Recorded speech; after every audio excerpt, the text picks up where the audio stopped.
Atlanta United is one of the hottest Atlanta sports teams. Carlos Bocanegra is the team vice president and technical director. While this former soccer player is proud of being in the National Soccer Hall of Fame, he's also proud of being a dad of three. We talked about parenting at the Atlanta United training facility in Marietta.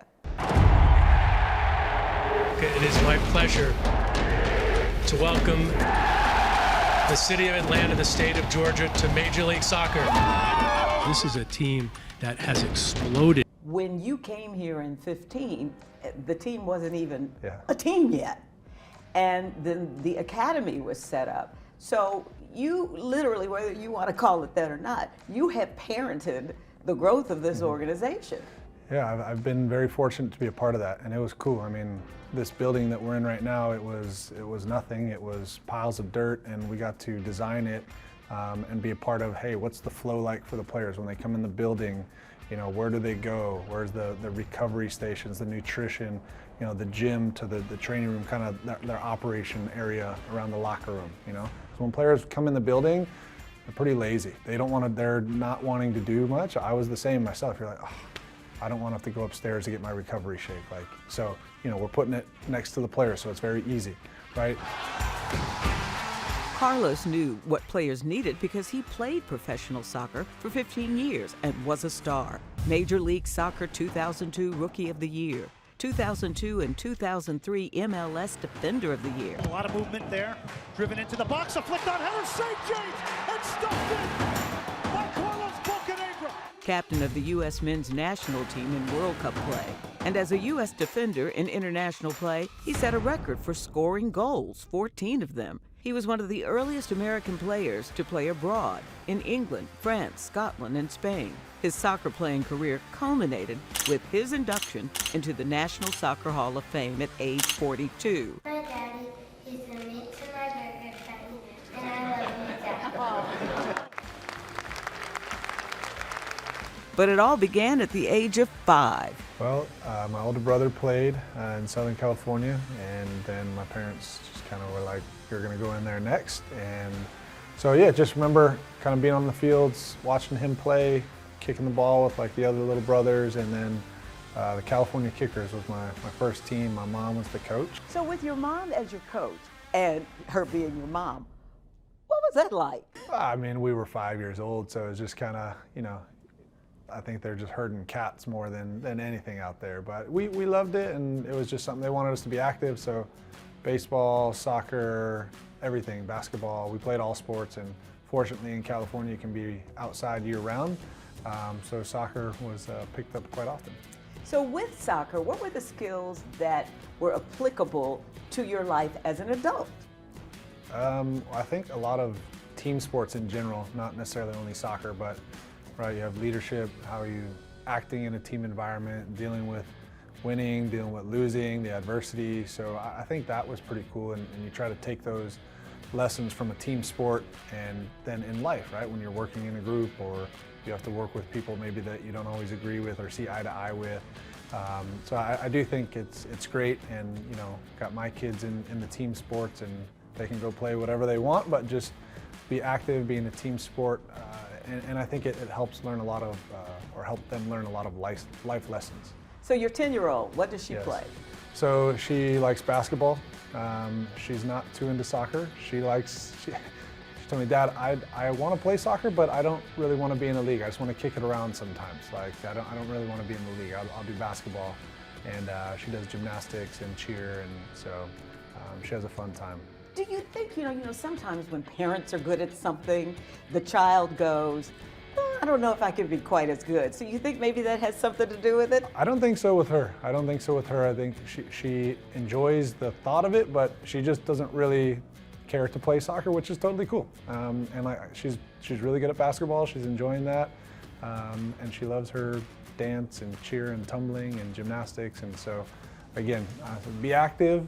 We don't mind what you guys do, just we want you to be healthy, be active, get out there and have fun. Do either of the boys play soccer yet? They do, yeah, they do. And so they're enjoying it, but you know, like you said, I was really intentional about not having trophies around the house. I don't have jerseys up in my office at the house or anything. I want them to be them and enjoy it for themselves. And again, they're in baseball, they're in basketball, they're in soccer, but I don't want to push them too hard to, I'm really happy that they like it right now, but I try not to show that. Well, when you think about how you were raised by your parents, how is your parenting style the same and how is it different? Yeah, it's interesting. You know, I think a lot of the values and kind of what my parents tried to instill in me was you need to work hard and you need to go earn something every day. And so I remember my dad yanked me off the football field. I was playing high school football and he was like, your math grades have been low, we've talked about this.